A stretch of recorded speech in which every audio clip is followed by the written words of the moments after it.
It's time for The Pet Show with America's favorite pet expert, Warren Eckstein.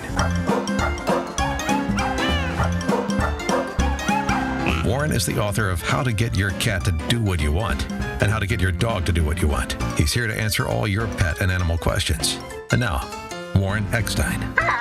Hey, good morning, everyone, and welcome to The Pet Show. Is your Weimaraner acting a little weird? Does your feral kitten seem a bit too fearful? Are you being conned by your 6-pound chihuahua? Well, if you love animals, care about wildlife and the environment, and want to really understand your dog or cat's behavior as well as they get yours, maybe you're confused about your dog or cat's behavior or just want to improve their lifestyle, you know what to do. Stay tuned, because once again, right here, right now, it is time for The Pet Show, America's first and only real pet psychology, pet training, pet behavior, and of course, pet lifestyle show. So hop up on my couch, bring those furry little buddies with you, folks. It is that time once again to let the animal analyzing begin. Hello, everybody. I'm Warren Eckstein. This is The Pet Show, the place where we absolutely, positively, never a doubt about it, love, adore, and as I stress every single week, respect pets and animals as much as you do. By the way, if you want to join me on the ever-growing Pet Show family, if you have a question about your dog or cat's behavior, maybe they're humping or jumping or digging or scratching or can't get along with the dog next door, you can't take your dog for a walk if he sees another dog, your cat peed on your bed, that's what this show's all about, helping guardians like you resolve any issues that you may be having with your pets, a lot more likely any issues that your pets may be having with you. And by the way, if you happen to be new to The Pet Show, welcome. Or regular to The Pet Show, it makes no difference. Everyone that calls into the show gets to talk to me live on the air will be getting an absolutely fabulous gift. Don't get excited. You know it's not for you. It's for that beautiful dog or cat that's sitting right next to you now. And again, if you're new to the show, many of the items I give away are worth as much as $25, $35, $45, or even $50. So if you have a question about your dog or cat's behavior or just want to share a great story, I always recommend those people call if you've recently adopted a dog or rescued a shelter dog or a dog on the streets, and hear your stories often encourages other people to act the same way. So if you have a question or a comment, want to share a great story, the phone number here at The Pet Show, 866-870-KRLA. That's 866-870-5752, 866-870-5752. That is the way to get through. As I said, plenty of time to answer all of your pet and animal questions. Lots of amazing stuff to give away on this show as well. If you're new to the show, you can watch the show live as I do it by going to my YouTube channel. It's simply youtube.com/Warren Eckstein, youtube.com/Warren Eckstein. By the way, you should subscribe. It's free. And during the week, I do post a lot of information there. So what is coming up on The Pet Show today? Well, obviously, your calls are always my priority. But here's what I have planned. And so many of you, and I say this almost every week because I try to get topics from my listeners that are really relative. So many of you have adopted or rescued dogs. So if you live with an anxious or fearful dog, you know how you want to help that dog gain confidence and actually improve their self-esteem. There are basically two ways to improve their confidence and self-esteem. And I'm going to tell you what those two ways are coming up a little bit later and give you my thoughts as well. But let me tell you, not every dog's going to be Rin Tin Tin. Not every dog's going to be Lassie or Benji. But if you have a fearful, anxious dog, there are things you can do to really, really give that dog the quality of life it deserves. And here's something for you. You know, I'm a blue-collar guy. My vocabulary is not the biggest in the world. However, here's a word for you. Allelo-mimetic. Allelo-mimetic. Let me say that again. I had to practice all week. Allelo-mimetic. A big word, a real big word, and an important one for anyone that lives with a dog or cat. You know, sometimes, and I've said this for years, sometimes the best trainer or the best behaviorist comes with a tail and 4 legs. It's not the guy bragging on TV, not the guy writing articles, not the guy at the local dog park, but sometimes the best trainers and behaviorists simply come with a tail and 4 legs. We'll go over that a little bit on the show as well.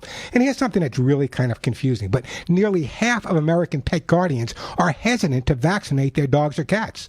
To vaccinate or not to vaccinate, that is the question. Also coming up, if you have a dog or a cat that's kind of getting a little bit older, what's the term I like to use? Chronologically challenged, perhaps. And you notice they're walking a little bit slower, and you're just assuming it may be arthritis or a hip or joint problem. Well, if you notice your older dog or cat walking a little slower than normal, it could be a sign of dementia. We'll talk about that as well. As always, guys, plenty of time for your questions and comments.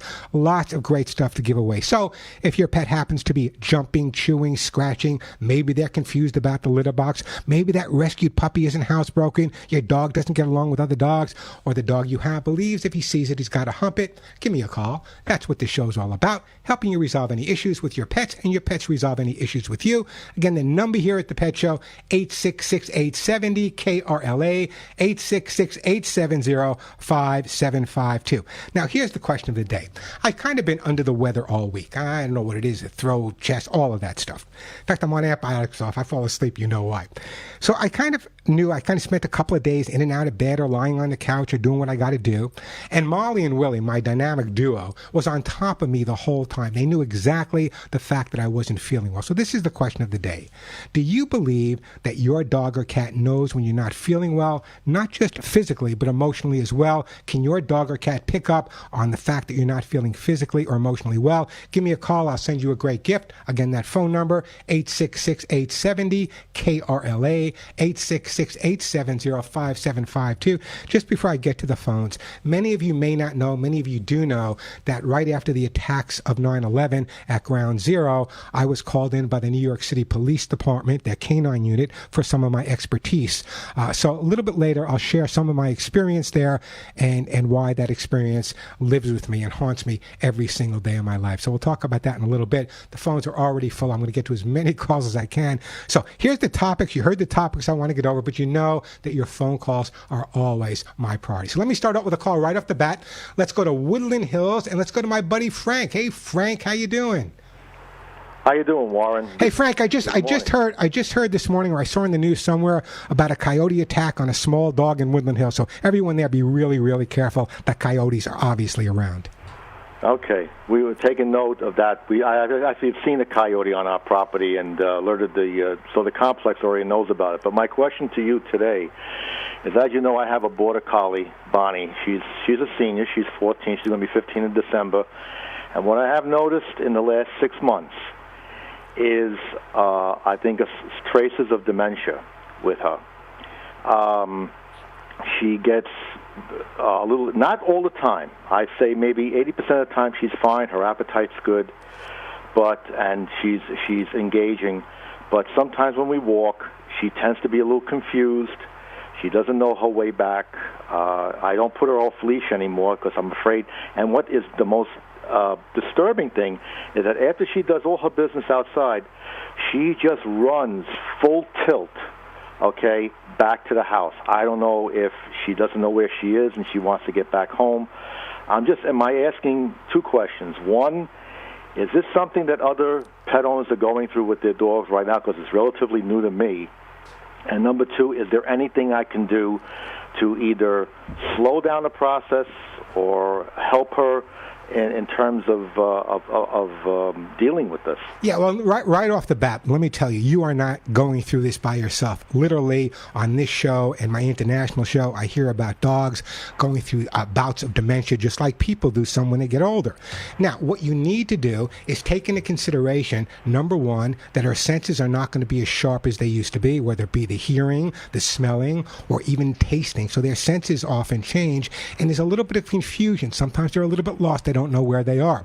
Also, with the fact that you're telling me she's running right home, all animals have a safety zone or an area where they feel really confident in. That's probably the space at your home. The best thing you can do right now, there are medications on the market. I would have that conversation with your veterinarian. There are certain medications, and I've heard some of them really work well in terms of the dogs changing a little bit. However, the most important thing that you can do right now is let the dog know how much you still you'll care for her, how much you love her, a little massaging, a little exercise, and obviously be really conscientious about anything that may cause some type of danger. For example, even if you were to let this dog out in your backyard, it's a relatively good-sized dog, you were to let her into your backyard, maybe in the past she would have been able to get a coyote to run away. Not now. Her hearing, her sense of smell, all that changes. So it's important for you right now to be the caretaker that your dog would be to you if you were going through the same problem. But I would have that conversation with your vet. There are some new medications on the market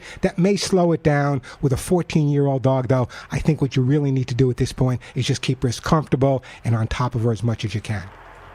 Okay. Well, thank you. Thank you for the advice. Frank, we are going to take it to the vet. We designated that, and Denise right now is in New York. But when she gets back, we're going to take it. And as I said, she started to be like this. I think at the end of January, the first week in February, I saw a change in her. And as I said, it's not all the time. And also sundowning. She's very, very manic and active at night. She sleeps most of the day, and then all of a sudden at night, she's wired. She's just... That's a perfect, Frank, that's a perfect sign of dementia. Even as people get older, there's a running joke that, my grandfather used to get up at 3 o'clock in the morning. So, and he used to sleep later when he was younger. So, yeah, that's all part of this dementia thing. So you just want to enjoy every day you have with her. You're checking with the vet. I know you and Denise are probably the most insane people when it comes to taking care of your dog as you possibly can. Give her a big hug and a kiss, and keep me posted, will you, Frank? All right. Thank you, Warren. Don't go in, Frank. Don't go in there, Frank. I want to put you on hold. I do want to send you some Orthosys Gold, maybe just for the hips and joints to keep them in the best shape ever. That's what I love about my listeners. I know Frank. I know his wife. Just incredible people. The bottom line is this, that it's up to us. Your veterinarian can do certain things. Your veterinarian can guide you. But it's what you express to the veterinarian that makes all the difference in the world. Your dog's not going to say it hurts here. Your dog's not going to say, I'm waking up a little earlier in the morning. I'm having a little trouble with this or a little trouble with that. So as your pets get older, you should be the most incredible observer you possibly can. That's what I've been doing my whole life. Everything I know about animals, I learned from watching them. And everything you want to know about your dogs or cats, you learn from watching them as well. And anytime you notice those changes, sometimes they might be subtle. If you take care of them early, just like with people, they can be resolved a lot easier. Hey, great time to give me a call. The phone number here at the Pet Show, 866-870-KRLA. I got hugs and kisses to give away, Lucy Pet Food, those amazing T-shirts. In fact, I'm wearing one today that says none of my friends walk upright. We got copies of my books, Kitty Lickies, lots of great stuff to give away. If you have a question or a comment, great time to give me a call. The phone number here, 866-870-KRLA, 866-870-5752. That is the way to get through. Plenty of time for your calls. Lots of great stuff to give away as well. And I got so many things to talk to you guys.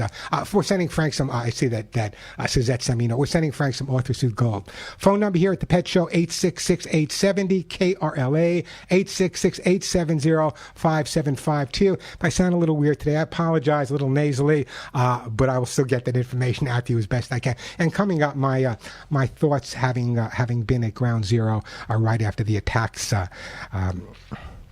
You never forget it. We'll talk about that a little bit later. If you have questions, great time to give me a call. Be patient with me. I will get to your calls, I promise. Let me take a quick commercial, then right back to Stephen, Christopher, and I believe it's Sissy or Sissy. We'll get to your calls as well. But right now, listen. Do you know anything about...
And we are back on the Pet Show on Warren Eckstein. That phone number, 866-870-KRLA, 866-870-5752. Coming up a little bit later, I'm going to share my personal experiences and my feelings about spending time at Ground Zero right after the attacks. We'll talk about that a little bit later with the 22nd anniversary coming up on 9/11 coming up this Monday. Just before I get back to you, Stephen, Christopher, Sissy, and Mark, I do have an open line, by the way, 866-870-5752. You know, most orange cats, if you have an orange cat, most orange cats are male. And a study that came out in Psychology Today, I don't buy it, so I want to hear from my orange cat people. A Psychology Today study says that male cats are slightly friendlier than female cats. Male cats are slightly friendlier than female cats. Agree or disagree with Psychology Today? Give me a call. But they say orange cats being mostly male are friendly, and calico cats being mostly female, perhaps are, according to this report, are not as friendly as orange cats. I don't buy any of it. I have cats of every color in my life, and you know what you put in is simply what you're going to get out. 866-870-KRLA, the phone number. 866-870-5752. I told you I'm a little congested today, so if I sound a little different, don't worry, it's still me. By the way, plenty of time for your calls. Lots of great stuff to give away. Check out the YouTube channel, youtube.com/Warren Eckstein, youtube.com/Warren Eckstein. Let's get right to Stephen in Los Angeles. Hey, Stephen, welcome to the Pet Show.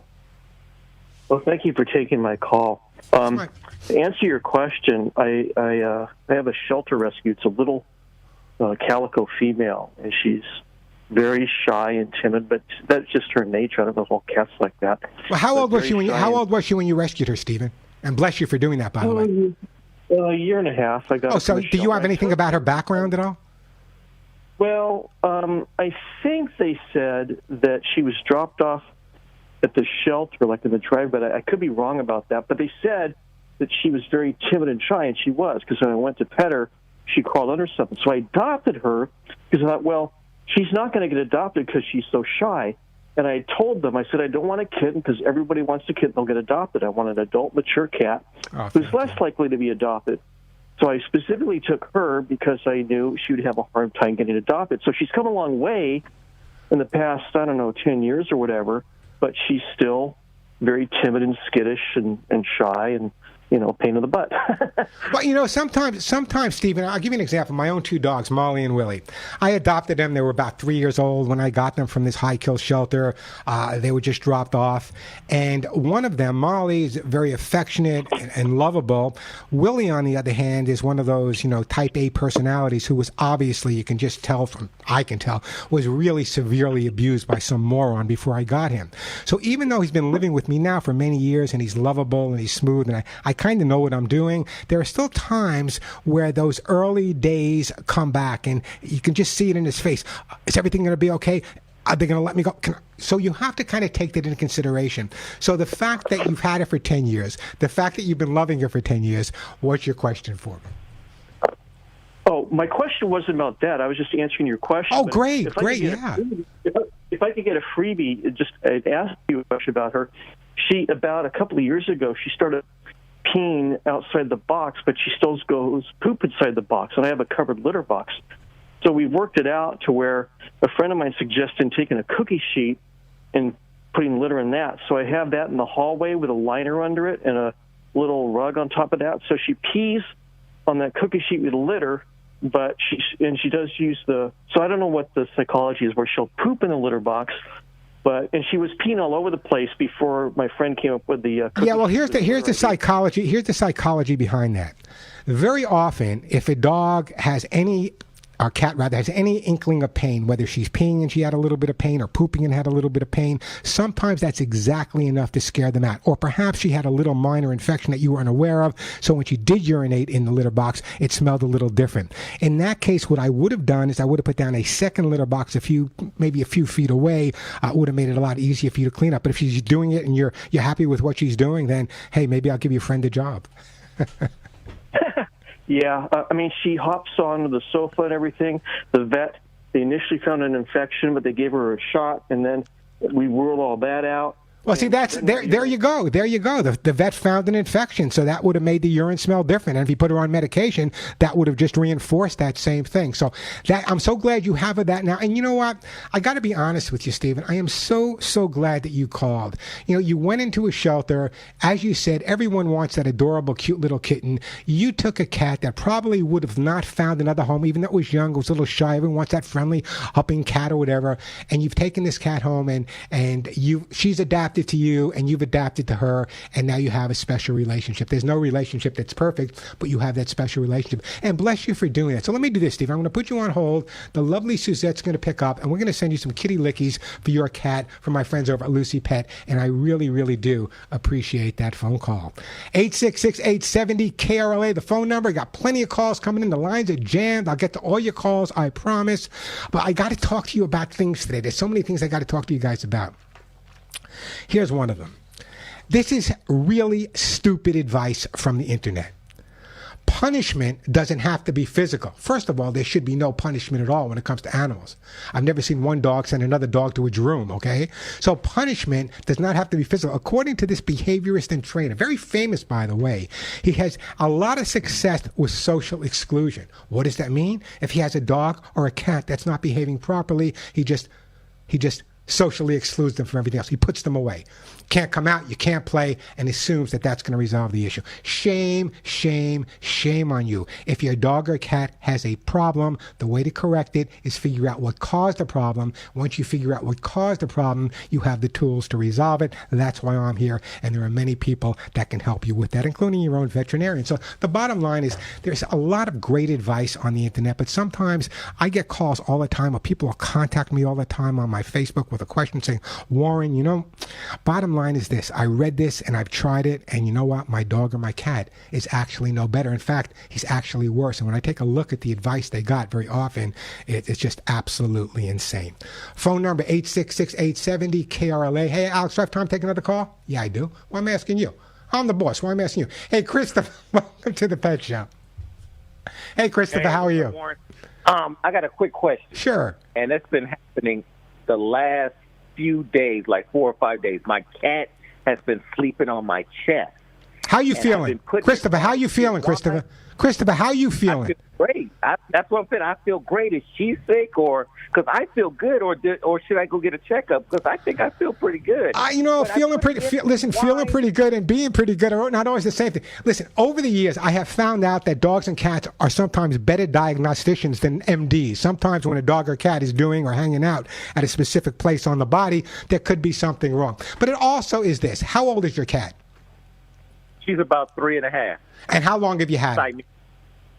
I had her since she was about 7 weeks, and one left there at a jail. Okay, well, you know, sometimes cats go through cycles, and sometimes when they're feeling a drop insecure, they go back to kittenhood. And in kittenhood, one of the most important things was being able to kind of cuddle up with the mom's chest. That's where the teats were. That's where she was feeding. So the fact that she's hearing your heart and the fact that she's feeling you breathing, that's probably a sign of comfort to her. Not negating there might be something wrong with you, probably not. But very often, if the cat's feeling a little insecure or lost a little of her confidence, they go right to your chest, going back to early childhood, just like the adult who occasionally will suck their thumb or scratch their head.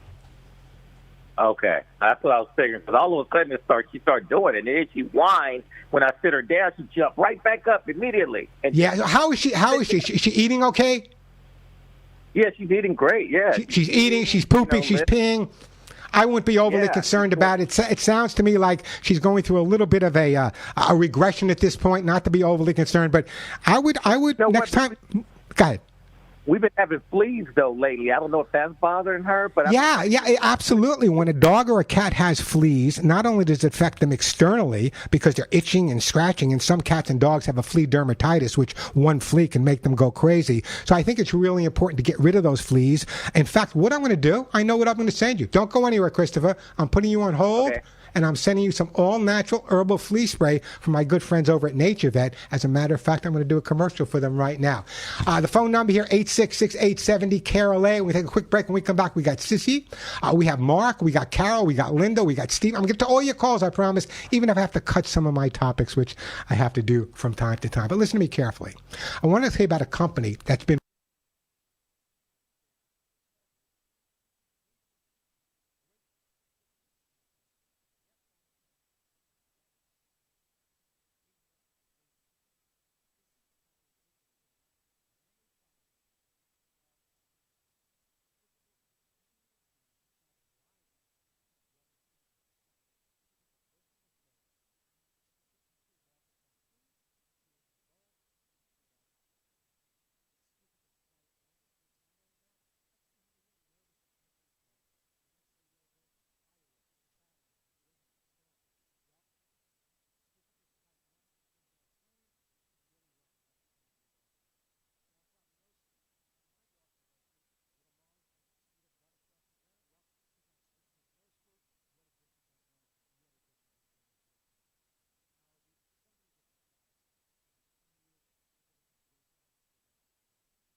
866-870-5752.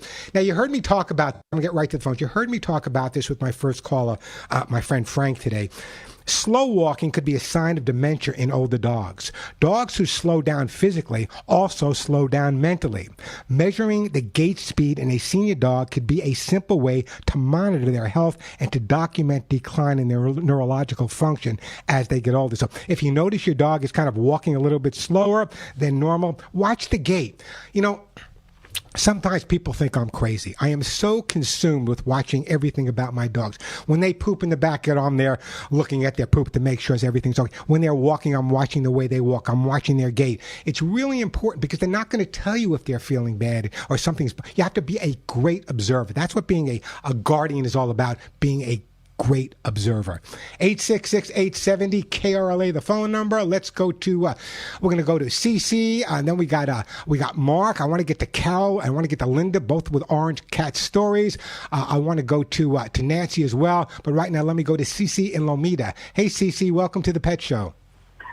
Hey, Warren, how are you? I could not be better. How about yourself? Very good. I had one question, but I'm going to skip to a different one. I wanted to find out. I have a little female dog. I've had her since she was probably 7 weeks old. She just turned 10. She's a rescue. I wanted to find out. She has to mark stuff like a male dog. If I take her out to urinate, she will not just sit there and just go. She will go a little bit, lift her leg, go step more, lift her leg, step a couple. Why would a female dog do that? Do you know how many puppies were in the litter? Pardon me? Do you know how many puppies were in the litter when you adopted her? Yes, there were six. Do you know how many males and how many were females? Oh, they were almost all males. Okay. I think she was the only female.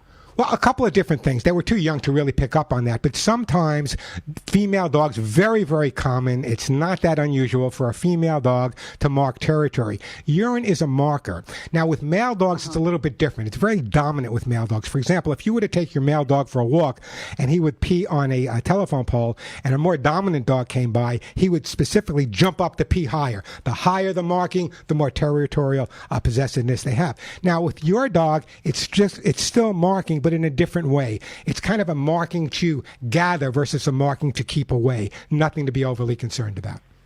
Okay, great. And my other quick question was, she is fine with other dogs unless they make a little sound.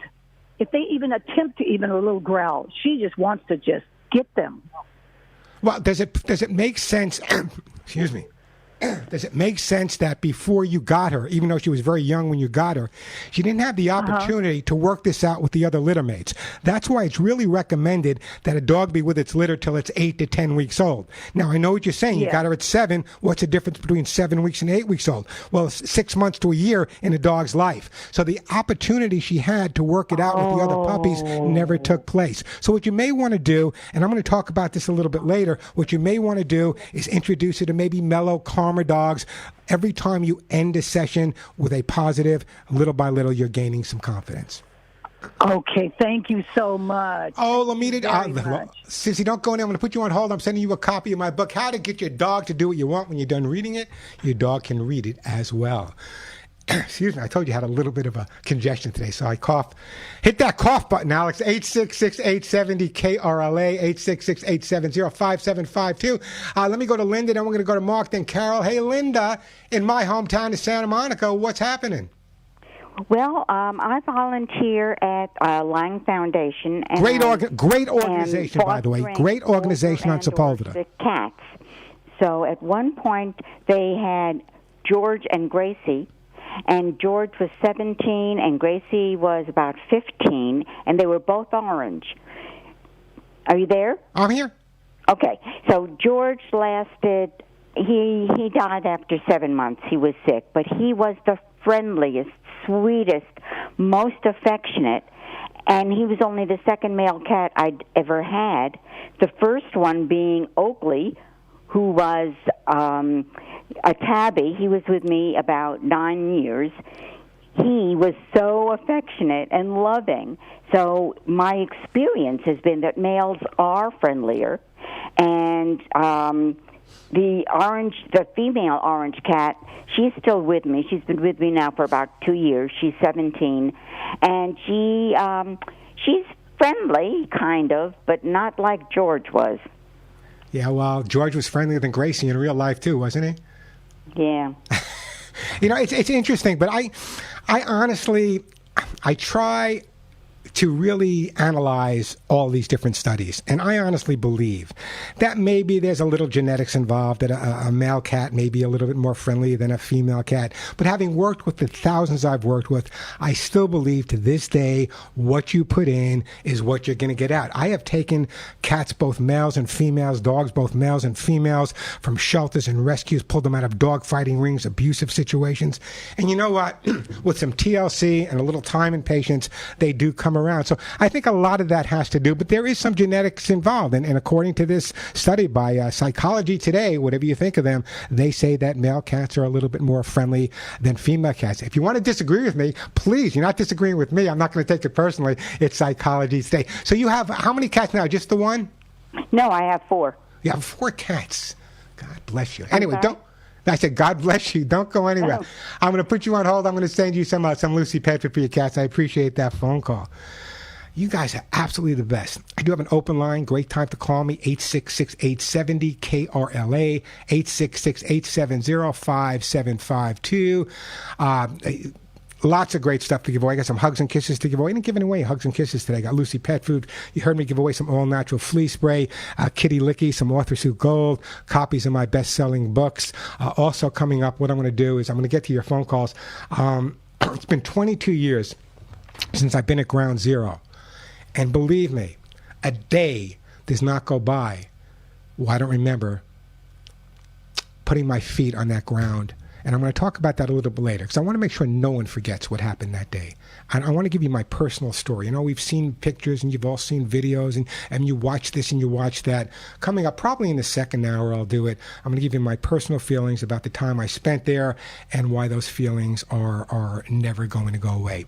Great time to call me, by the way. I got to take a quick break. There's 2 lines open, which is pretty rare. The phone number, 866-870-KRLA. Just a reminder that if you call in, you speak to me, whether it be a question or a comment, you rescued a dog, you rescued a cat, I will send a great gift to you. Again, the phone number, 866-870-KRLA, 866-870-5752. That is the way to get through. Just before we take a break here, someone called me this week on the show and they said, you know, Warren, I don't think you're right.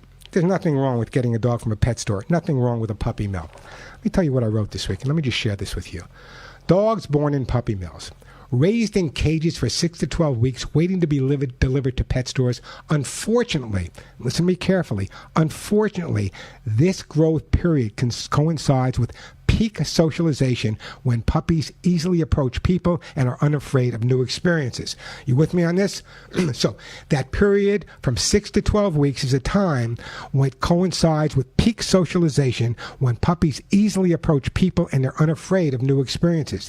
At this stage, puppies should be gently handled, petted, and slowly exposed to other dogs, kids, stairs, grass, the vet's office, even strangers. If they don't interact or have limited interactions with people, they can develop fears that can be difficult, not impossible, but difficult to untrain later. That's why when you hear me get on the bandwagon, and I remember years ago going into Pennsylvania and breaking up some puppy mill situations, and these dogs can be helped, but the bottom line is, with so many dogs at shelters and rescues, why are people buying them at pet stores? And once again, I know there are some people that want a purebred dog. You want a German Shepherd? Go to German Shepherd Rescue. Want a Cocker Spaniel? Go to Cocker Spaniel Rescue.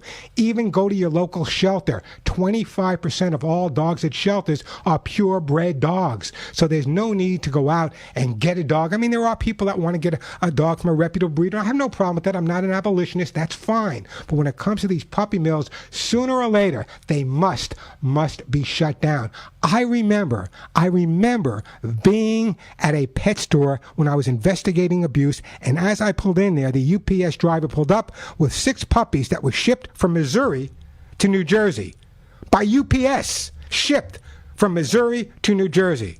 Unbelievable. Just unbelievable. So please restrain yourself. You know what? I've never cared what my dogs look like. I fall in love with the inside, not the outside. Agree or disagree? Give me a call. Mark, Carol, Nancy, we'll get back to you right after this. The phone number, 866-870-KRLA, 866-870-5752. All right, listen.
And we are back on the Pet Show. I'm Warren Eckstein. That phone number, 866-870-KRLA, 866-870-575. You know, I've had a lot of relationships in my life, and I got to tell you, relationships with animals are so much easier than relationships with pets or even with family. I get along better with my pets than I get along with my family. So just remember that. Your relationship with your dog or cat is sometimes a lot simpler and even a lot better than relationships with those of us that do walk upright.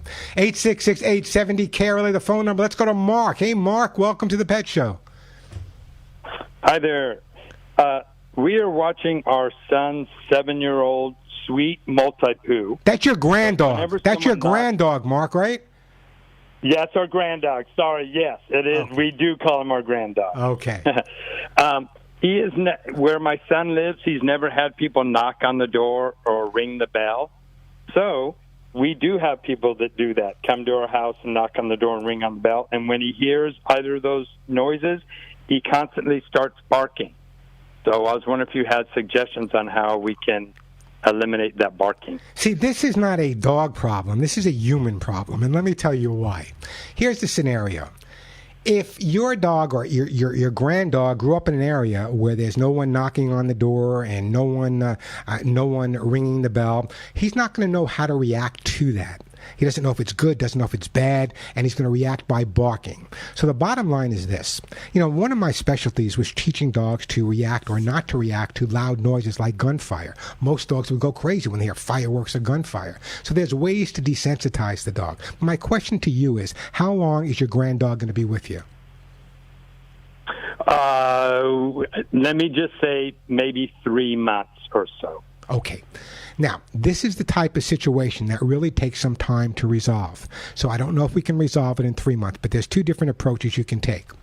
What you can do is try to desensitize the dog to the sounds. For example, you can download the sound of a doorbell. You can download the sound of someone knocking on the door. And what happens at that point, you play it at a low volume where the dog's not reacting. And over a period of time, you increase it gradually till the dog becomes desensitized to that and doesn't react to it anymore. But that can take quite a bit of time. It can take more than 3 months. Here's a better approach. You know, so many people, when they hear the dog barking, they want to go say to the dog, no, shut up, knock it off, you're driving me crazy. What's going on here is the dog is instinctively reacting the way a dog should react. So rather than trying to correct the dog for natural behavior, which is only going to make it worse, let me tell you how I resolve barking with my own dogs. And so many listeners out there, I just got an email this week from someone that said, it's amazing what you said to do, Warren. Here's what I told them. They had a barking dog that would bark when anyone would go past their house.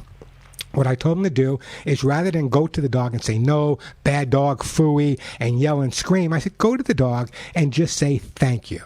Thank you. I'll take it from here. I appreciate you let me know that the bad guy's there, but thank you, I have it from here. If you're consistent with that, what you'll find is the dog's barking will start to gradually dissipate little by little. However, the fact that he's never heard this is a whole new experience for him, so it's going to take some time. So I would recommend, if you're going to be watching your granddog from time to time, that when he goes back to your son, that your son takes the time to desensitize him to those sounds. But right now, rather than correct him, he's already reacting instinctively by saying, no, stop it. You're getting him more excited. Go over, say thank you. I'll take it from here, walk away with him, and that'll help keep your sanity till your son comes home, Grandpa. How's that sound? That sounds really good. Should I include, say thank you and then give him a treat too, or just no, that's not needed? Thank you's right now and a few minutes later. Don't give him the treat for that, because then he's going to start barking to get the treat. So don't give him the treat right away. Yeah. Wait some time, then give him the treat. Anyway, don't go in. I'm going to send you some treats, Grandpa. I'm putting you on hold. You're getting some hugs and kisses for your dog and cat. Hey, speaking of hugs and kisses, I'll be right back to the phones. If you're sick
And we are back on the Pet Show on this beautiful hot Saturday. I'm Warren Eckstein. Great time to give me a call.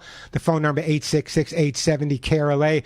Nancy, if I don't get to your call, Joy, just remember that I have a whole other hour to go, so plenty of time for your calls. The phone number 866-870-KRLA. Let me go right now to Carol and Chino. Hey, Carol and Chino, welcome to the Pet Show.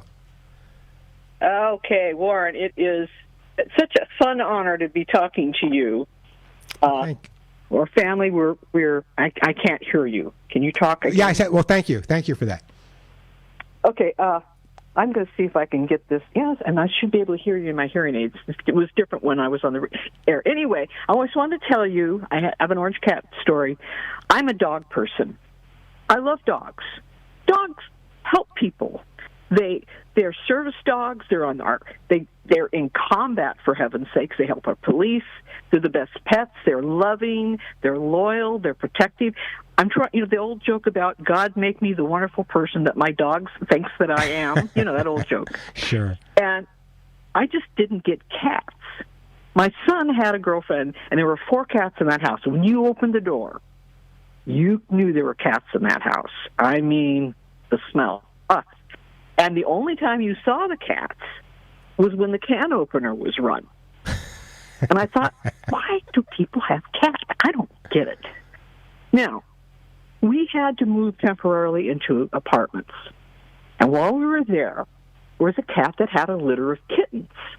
And I'm sitting on the step one time. It was a beautiful day. And I hear this noise. And I look up. And there's this little orange Carol, coming at me. Carol, I'm going to stop you for a second because I'm going to run out of time. I'm going to put you on hold. We're going to come back to you after the break. So let's put Carol on hold.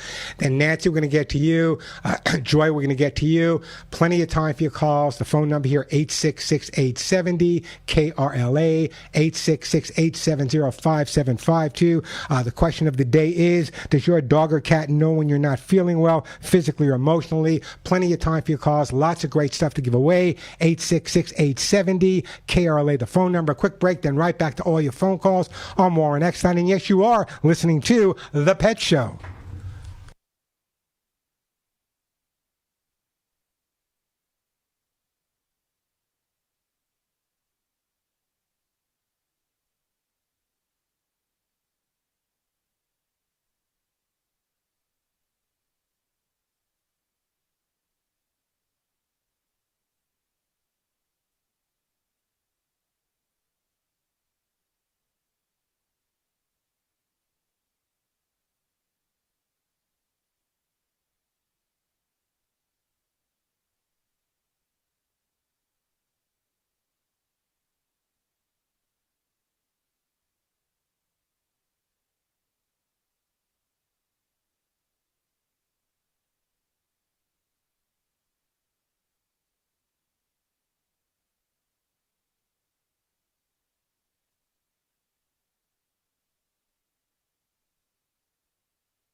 And we are back on the Pet Show. I'm Warren Eckstein. Now, we're going to get back to you in a second. Carol, Nancy will get to you. Joy will get to you.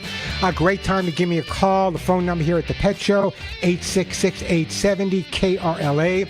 Just a reminder that everyone that calls in and gets to talk to me live will get a fabulous gift for their dog or cat. I'm not giving away biscuits here, folks.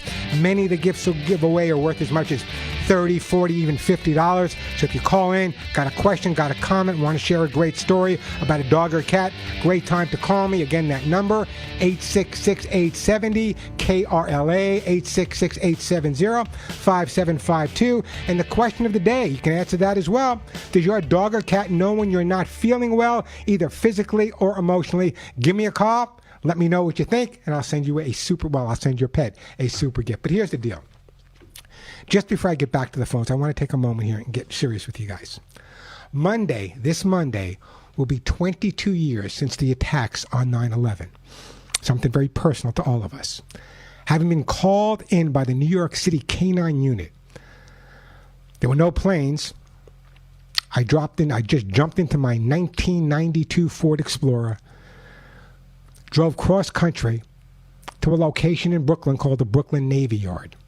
The Brooklyn Navy Yard was the headquarters for the New York City Police Department Canine Unit. They called me in because of some of my expertise. Well, when I got there, I figured we'd talk to them, find out what's going on, but what happened was entirely different. As soon as I arrived at the Brooklyn Navy Yard, the lieutenant in charge said, "Hey, Warren, come with me." Put me in the front of his police car, and we drove right to Ground Zero. And there was no way to explain the feeling, the reality of what had taken place.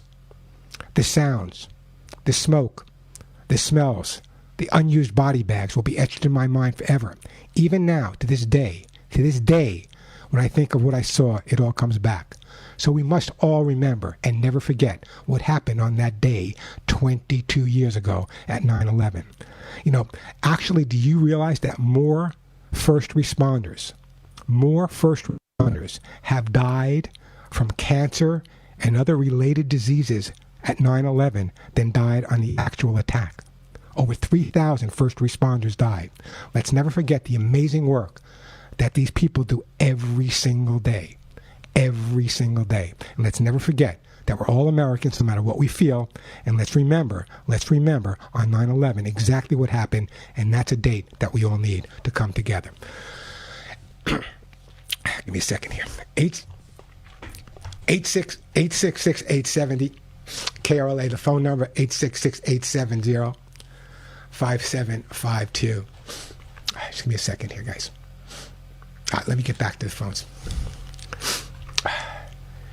Hey, Carol, you still with me?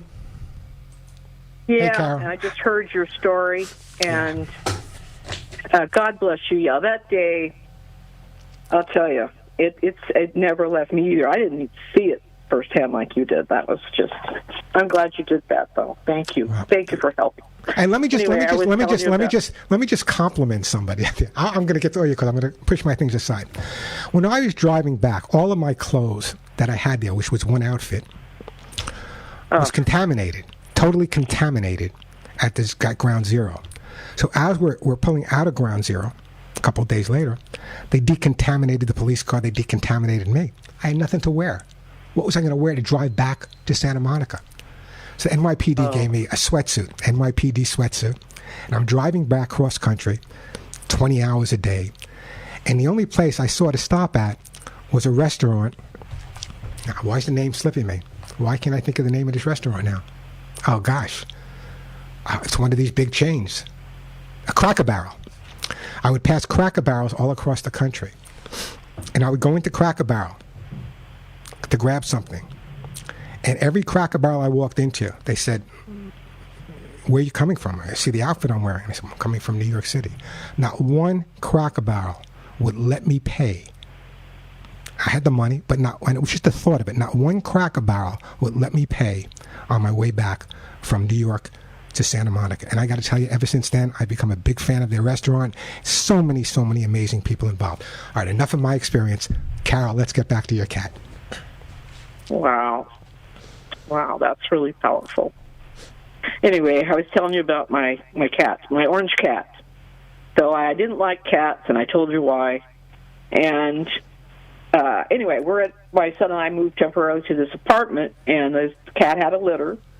And I look up when I hear this noise. I look up, and here's this little orange puffball coming at me, and he's got his motor running. And a kitten. Come on, what am I going to do? Of course, I'm going to scritch him on the head and under the chin, and you know, it was a nice little touch.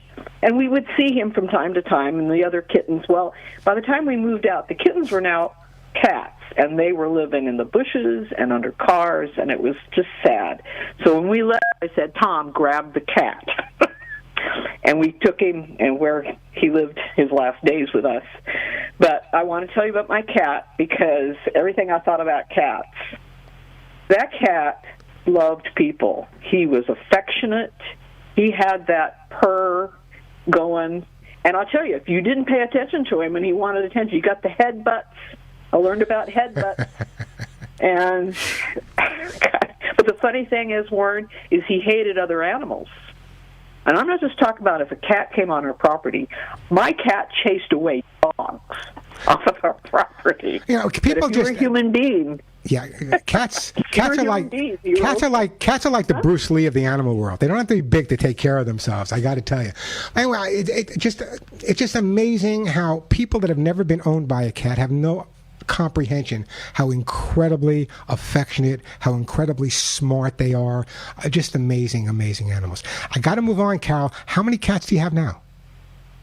I have 0 cats. No cats at all? I've had 1 cat. In your whole life? If I get another, I would like a dog.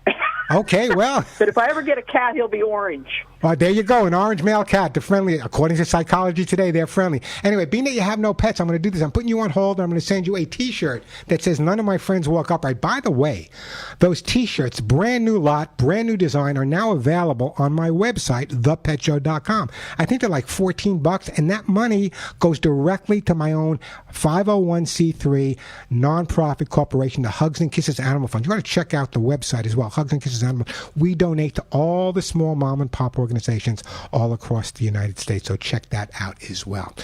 866-870-KRLA, the phone number. We are going to Kingman, Arizona. Hey, Nancy, welcome to the Pet Show.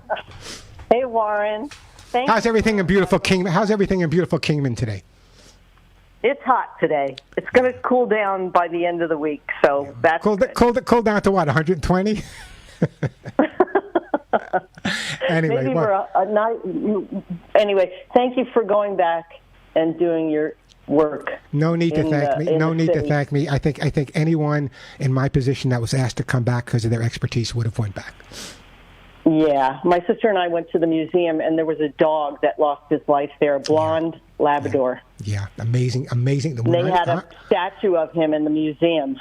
And I was there watching and working, and I got to tell you, those rescue dogs are just absolutely incredible. Hats off to them and the people that work with them every single day. Yes. So, Nancy, what's your question for me? I'm giving my pup hugs and kisses. Oh, what a lucky dog.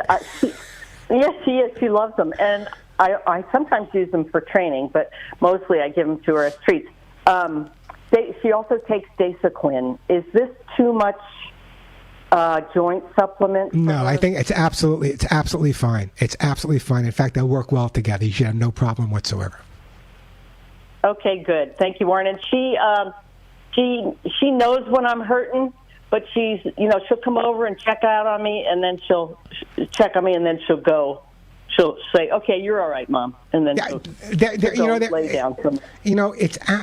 They're absolutely amazing. Over the years, I've heard so many stories. I've been involved with so many situations, and just here's my bottom line: I believe animals much more than I believe most people. Just the way it is. Yeah. So, in other words, my doctor can say, "Hey, Warren, everything's okay." But if my dog's focusing on one part of my body, I'm going to another doctor and getting a second opinion. I don't necessarily trust the doctor as much as I trust my dog. It's just the way it is. Anyway, Nancy, don't go away. I'm going to put you on hold, and I'm going to send you some more hugs and kisses for that dog that absolutely loves them. Hey, the phone number here, 866-870-KRLA. Who's up next here? Let's go to Joy in Orange County. Hey, Joy, welcome to the show. It's Joey. Joey. Harris. Hey, Joey. I talked to you last week, and and you're sending me some Lucy cat food. So you don't get to send me anything this week. But Okay. I heard you this morning with Joey Harris for half an hour. He gave you a tour of his facility. He certainly and he was did. telling about how he got into the business and why he got back into the business and what kind of steps he takes to make the food nutritious. And it was very impressive. I mean, it would make anybody want to buy Lucy cat food. And listen, that's why I love working with Joey. You know, that's why I love working with Joey and the people over at Lucy, because you could speak to any of the people that work there, any of the people that work at Lucy, and you will get that same determination, that same quality. They are just absolutely a company that cares that much about your pets, because they care that much about their own. It makes me nervous about buying anything else because he knows so much about. Then stick with Lucy. Yeah. But thank you so much for that program this morning. It was very educational. Well, I didn't even know. I know we taped that a while ago, so I wasn't even aware that ran this morning. But yeah, I do remember having that conversation with Joey, as well as many conversations with Joey. The whole staff there's incredible. Yeah, it was on 8:30. I guess every week they have a program that talks about somebody who's on 870, and they can promote or talk about their business. And so this was your turn. My turn. Not my turn. It was Joey's turn. Anyway, I got to tell you, that's just one. It's just one of those companies. In other words, I've worked with all of the big companies, over the years. I've introduced products that are right on the tip of your tongue. And back then, there was no choices. In some of the products, I would really make sure that I would have to go there. For example, there was one place where I used to recommend till I realized, and I spent weeks in St. Louis, for example. So when I came across Joey, and Joey and I have known 40 years. I met Joey maybe 10 years ago. And ever since I met him, I realized that I met someone with the qualities of someone I would want to make my pet food as well. Why am I hearing all this? Joy, I got to move on. I'm going to drop you. I got to move on, but I appreciate that phone call, and I will tell Joey how much you love his food. Hey, I got a couple of open lines. If you got a question or a comment, the phone number here, great time to call me because I'm going to take a break. When we come back, we're going to get to AD and Charlene. The phone number, 866-870-KRLA, 866-870-5752. Speaking about Lucy Pet, I got more Lucy Pet food to give away. I got kitty lickies to give away. I got my Hugs and Kisses, Author Suit Gold. I got some great stuff from Nature Vet to give away as well, and it's those T-shirts. So great time to give me a call. A couple of lines open, 866-870-KRLA. I wanted to get more response from you guys in terms of, do your dogs and cats know when you're not feeling well? If you come home from work and the boss was a real pain in the butt, and you come home and you're not the same as does your dog or cat pick up on that? Or if you come home and you're just not feeling good, you got a bit of a headache, you're stressed out, does your dog or cat pick up on that? Give me a call, let me know that I'm not crazy. Do you agree with me? The phone number, 866-870-5752, 866-870-KRLA. That is the way to get through. Now, you just heard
Birds of prey, eagles, hawks, falcons. I just love every one of them. Hey, we're back on the Pet Show. The phone number, 866-870-KRLA. I'm going to go through your phone calls, take you right down here.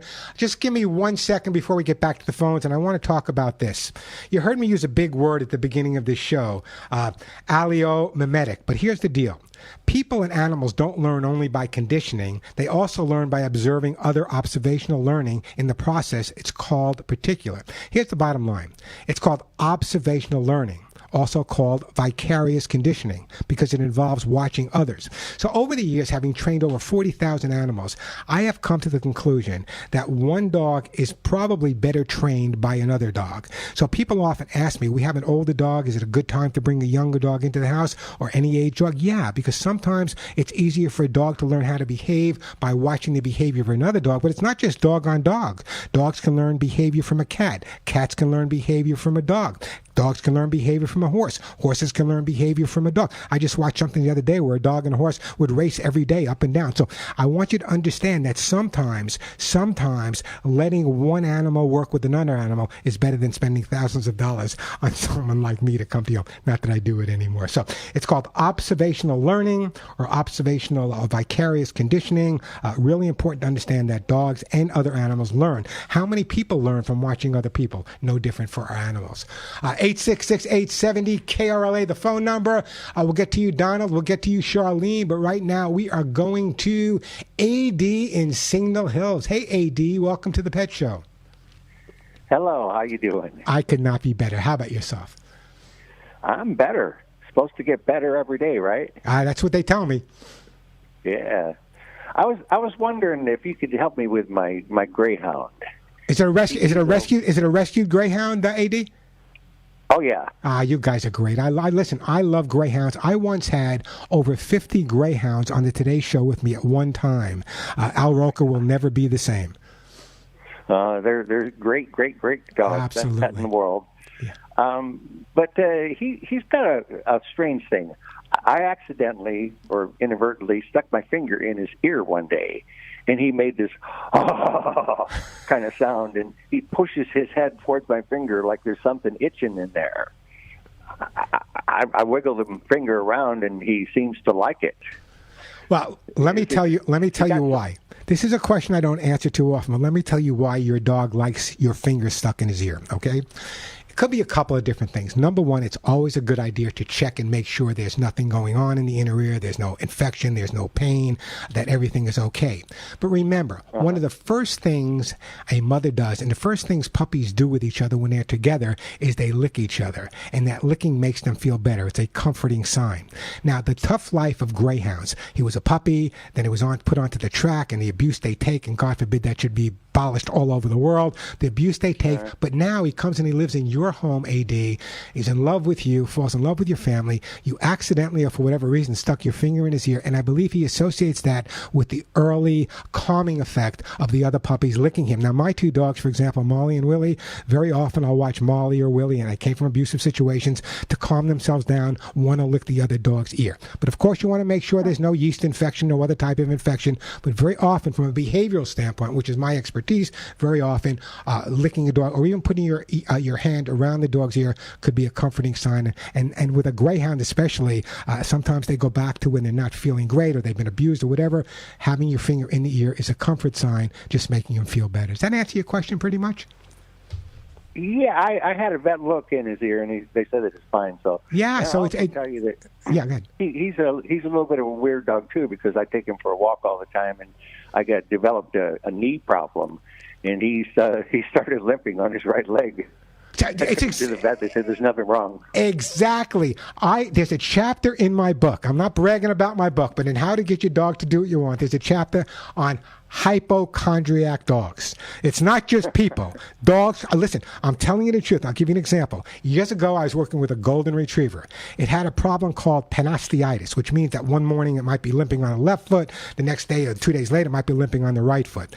As it grew up, it outgrew this, and he was absolutely fine. But any time the dog wanted sympathy, he would start to limp again, because he knows the guardian would react that way. So yeah, I'm a firm believer that they observe us and they can learn from us, and why I think our dogs and cats know more about our behavior than we'll ever know about theirs, AD. Thank you so Absolutely. much. How old is your greyhound? He's 8. Oh, he's just a puppy. Okay, you know what? For all the nonsense he went through, let's keep. One. We had another one too, but he was I think 12, but he developed bone cancer. Yeah. They're just such great dogs. They're just such affectionate dogs, such great dogs. It's a shame that people abuse them the way they did. What I'm going to do, AD, I'm going to put you on hold, and I'm going to send you some of my own hugs and kisses, of course, the most expensive things. I want to keep that greyhound healthy and happy. And when will the day come by where people stop taking advantage of dogs and other animals? Now, I know I'm going to get in trouble for saying this, but greyhound totally should be abolished all over the world. Greyhound racing, horse racing, same thing. Why? So you can win some money and take it home? How many horses died last year here? How many horses died down in Lexington, Kentucky? No, you don't have animals. Are not here for entertainment. They're here to enjoy us the way we enjoy them. It's a mutual enjoyment. It's not a matter of having them as our circus animals. And no, animals should not be used for entertainment, unless there are certain animals that enjoy doing certain things. I remember I posted a picture. I did a little work with Benji not that long ago. Benji loved it. Morris the cat. I used to travel with Morris the cat. Anyone old enough to remember Morris the cat besides me? Morris the cat loved being doted over. She realized who she was. She was not just any cat. She knew, or he knew, it was Morris. I'm telling you. Morris, when I was flying with Morris the cat would fly in first class, and yours truly would be sitting in the back of the plane.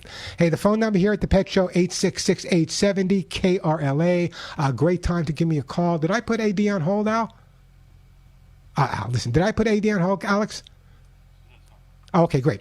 Great time to give me a call. We've got a couple of open lines. I got some great stuff to give away, some more hugs and kisses, Orthopursuit Gold, all natural herbal flea spray, guys. You're going to need that. I got some of that to give away. Lucy Pet Food, Kitty Lickies, hemp seed oil. If you got a question or comment, great time to give me a call. The phone number here at the Pet Show, 866-870-KRLA, 866-870-5752. I'm going to take a break. When I come back, Donald and Charlene, you'll be my calls. I do have an open line, so you can give me a call right now. Now, earlier in the show, I started talking about what you can do if you have an anxious dog or a fearful dog. And generally, I said it falls into two specific categories.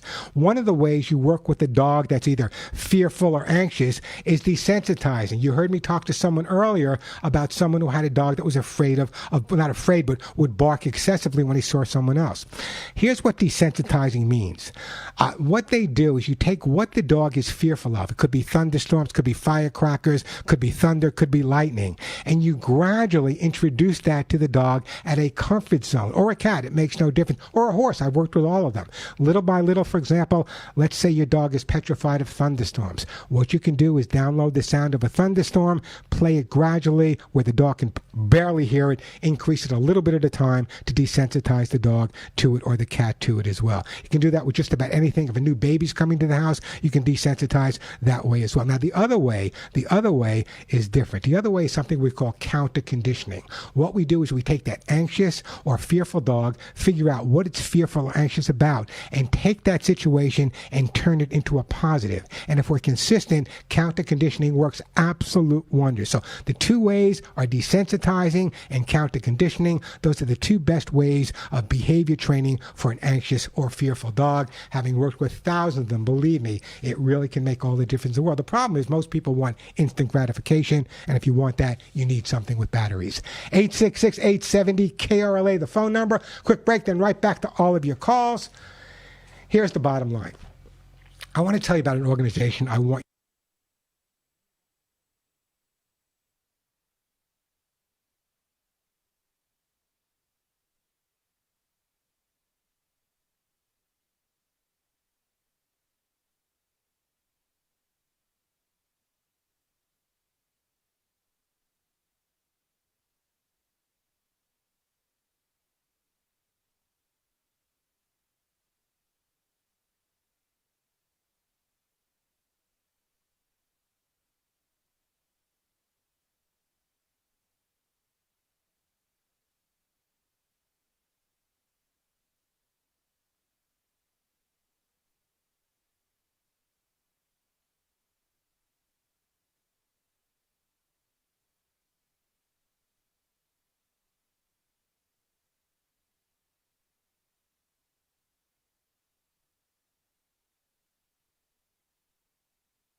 Me and you and a dog named. But hey, we're back on the Pet Show. Don't forget to go to my YouTube channel. Subscribe. It's free.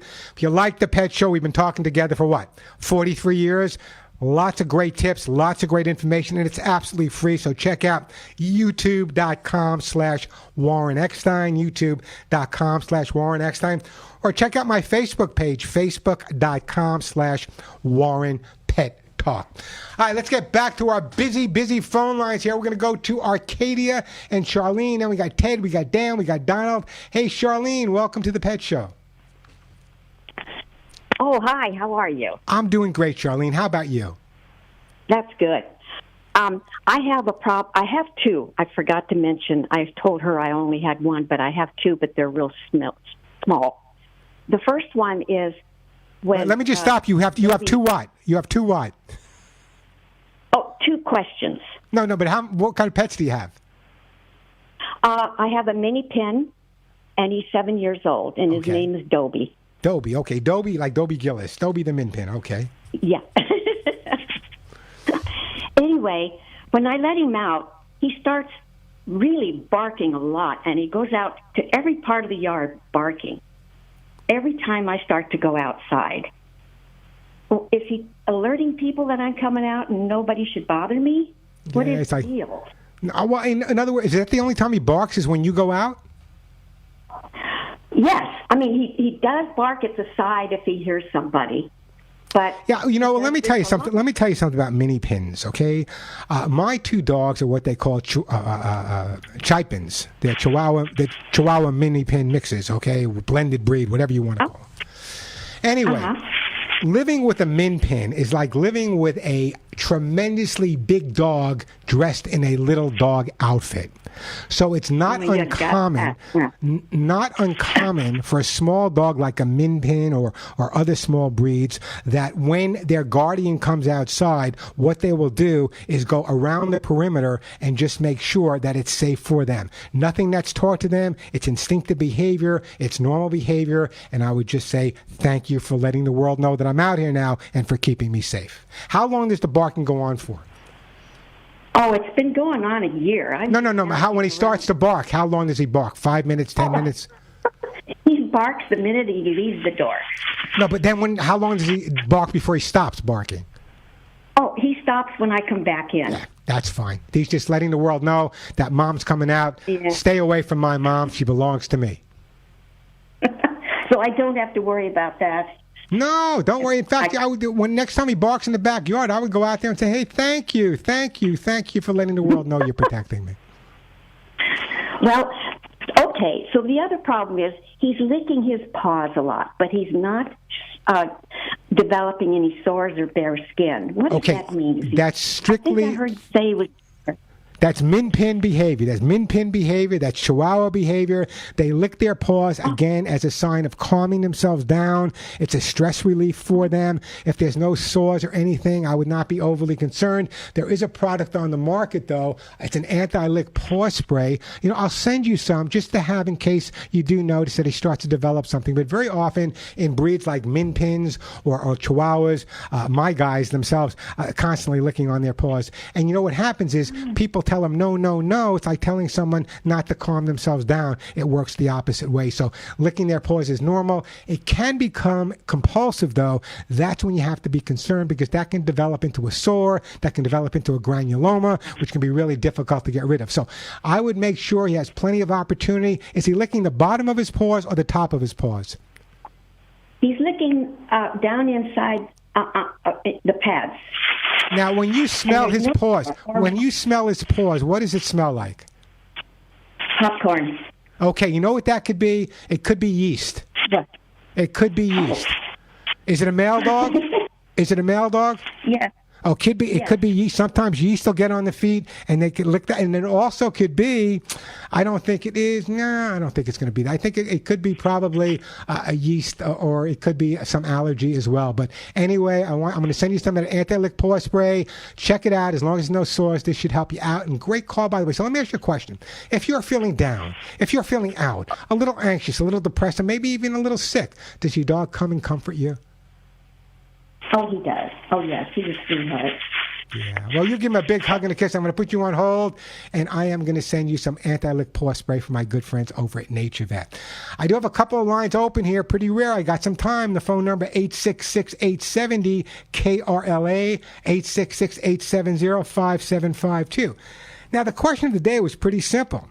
I don't think there's any living thing that is compassionate as our dog or cat when you're feeling well. And when you're not feeling well, they know it. So the question to you is, if you're feeling emotionally down or maybe a little depressed or maybe a little sick or just not feeling yourself, is it me?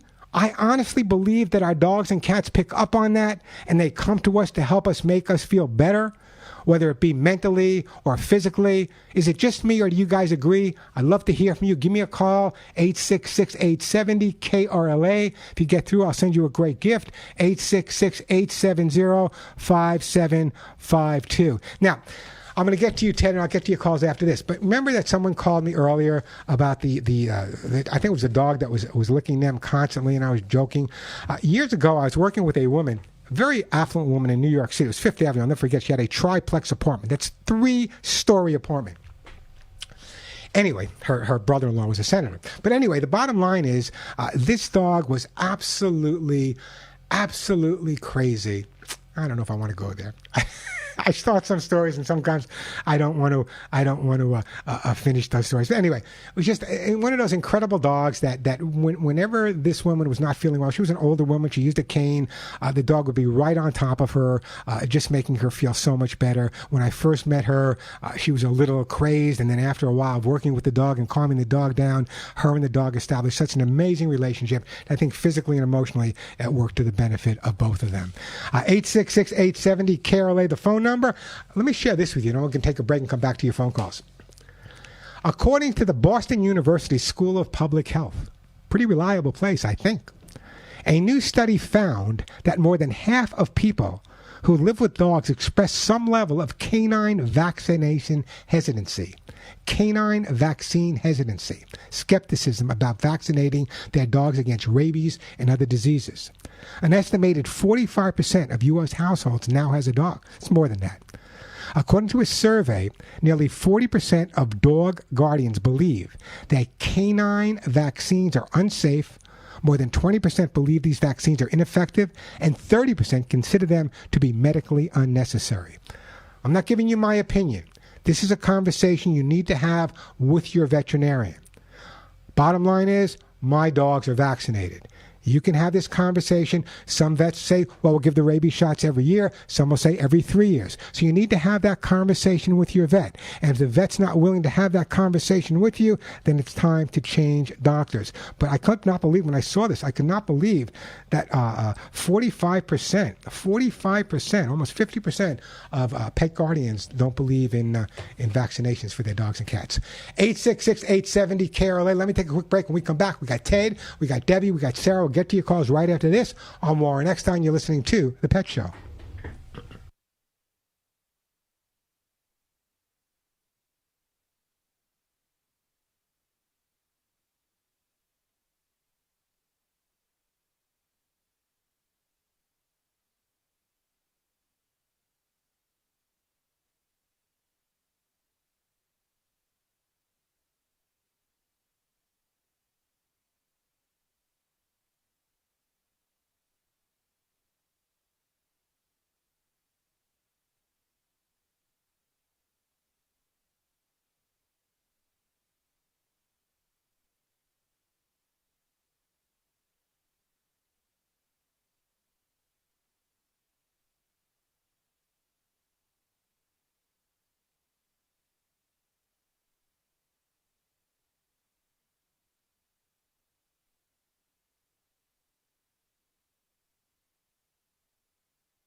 And we are back on the Pet Show. I'm Warren Eckstein.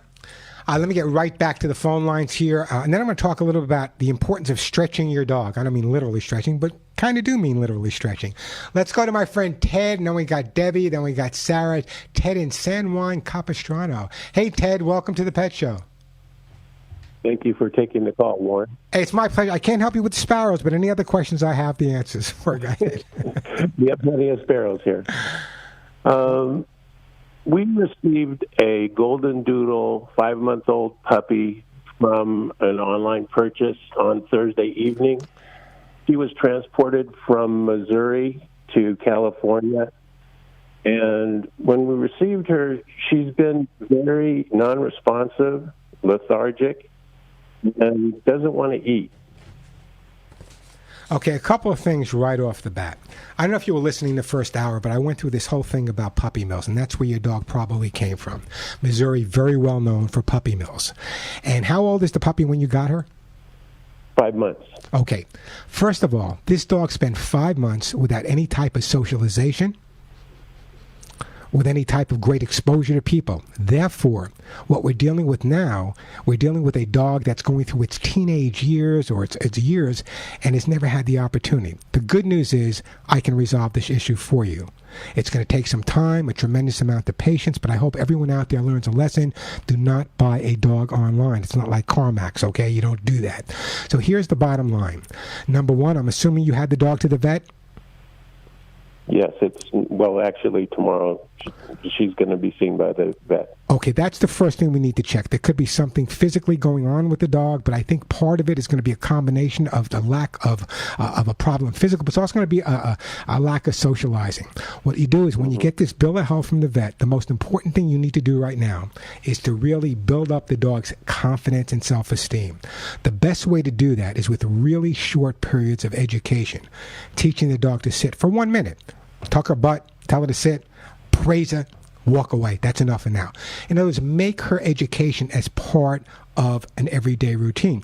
When they start learning and when they start gaining and they start getting praise for what they're doing, it helps elicit more confidence in the dog. This is a dog, I'm telling you, having broken up so many puppy mills. So many puppy mills. I broke up an entire chain of stores called Puppy Palace that was owned by Mars Corporation many years ago, where they sold puppies, and it's just crazy. So the bottom line is, I'm glad you called, because your problem will let other people know this is not the way to get a dog. But quite honestly, I want you to get a clean bill of health from the veterinarian. Once you get that clean bill of health, I'm going to send you a copy of my book, How to Get Your Dog to Do What You Want. Here's why. Of course, there's training in the book, how to sit, stay. But the most important part of all of my books, whether it be the dog book or the cat book, is teaching the guardian how to build up the dog's confidence, the self-esteem, and understanding the behavior of that dog. Sometimes a dog that's received no attention will start looking for any type of attention, and sometimes that can be negative attention. So starting out on the right foot, and it's just devastating that this dog spent 5 months in a cage. 5 months. They don't even take him out of the cage. It's just incredible. And so the bottom line is this. I'm going to send you a copy of the book. But what I want you to do, Ted, is I hope you keep listening to the show. Go to my website. Check out the YouTube channel. It's all free. And the reason for that is there's lots of great information there on how to build up that dog's confidence. And having rescued many dogs myself from whether they came out of puppy mills or other situations, at 5 months old, we have great advantage at this point. It's still a young dog. We can really reestablish that confidence, and that's what's lacking at this point. So first of all, bless you for being that concerned about the dog. I'm sorry you had to go through what you went through with the dog being shipped from Missouri. I don't understand how people can go to sleep at night when they're doing this excessive breeding, but the bottom line is I want you, Ted, to stay in touch with me. You can stay in touch with me via my Instagram or whatever. I want to guide you as much as I can to make sure this golden doodle comes around. He's 5 months old. What's the dog's name, Ted? Her name's Penny. Penny. And she's going to the vet for the first time tomorrow? Yes. And did you say she's not eating at all? She's not eating at all. I've tried a variety of foods. When did you get her? When did you get her? Thursday evening. No, when did she arrive? Thursday evening. Okay, so she's real news. There's a lot of stressful stuff going on. I'm so glad you're going to the vet tomorrow.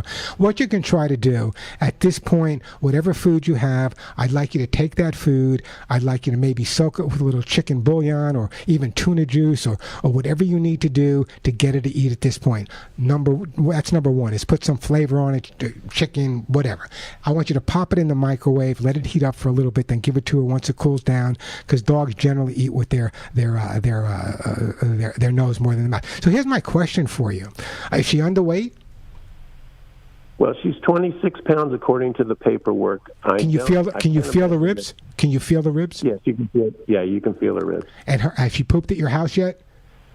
Yes, she has, and it was partly solid and part water, but she just had a full bowl of water that I think just didn't absorb. It would not surprise me at all if the dog has some type of parasite. Could be roundworm, could be hookworm, could be ascar, whatever it is. Just take her to the vet tomorrow. See if you can get her to eat whatever you can get her to eat today. Take a stool specimen with you to the vet. This way the vet you don't need a whole lot, just a little bit. This way the vet can check it for that. And then I want you to stay in touch with me. You can easily do that. You can call me on the show. You can check out my other information. But first of all, bless you for making the commitment and then following through on it. It may not have been the right thing to do, and a lot of people do that. I don't know how many thousands and thousands of dogs are sold that way. What made you decide to get the dog via internet? Well, it was a gift. I didn't make this choice this way, but somebody else purchased it and sent it to us. Yeah, so, it's one of those things, and I always tell people, there are many dogs I've taken off of planes that came from other countries, Mexico, whatever, and it takes some time, but this is a dog, and I promise you, these are the type of dogs. They've been under-socialized, underexposed. She's 5 months old. Put in the time, put in the effort, read the information in the book, follow the website, and I promise you, this dog's going to turn out to be absolutely incredible. Let's just get that clean bill of health from the vet. How's that sound, Ted? Just one more question. Sure, go ahead. If you have a minute. Go ahead. On the interacting with her, she wants to be very shy. Her tail's between her legs. You know what, Ted? Don't go with Ted. Don't go with Ted. Let me just put you on hold. I don't want to rush you. Let me put you on hold. I got to take a break. I'll get back to you when we come back. We'll put Ted on hold. Come back to Ted when we come back. Quick break, then right back to your phone calls.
And we are back on the Pet Show. Let me get right back to Ted. I don't have a whole lot of time.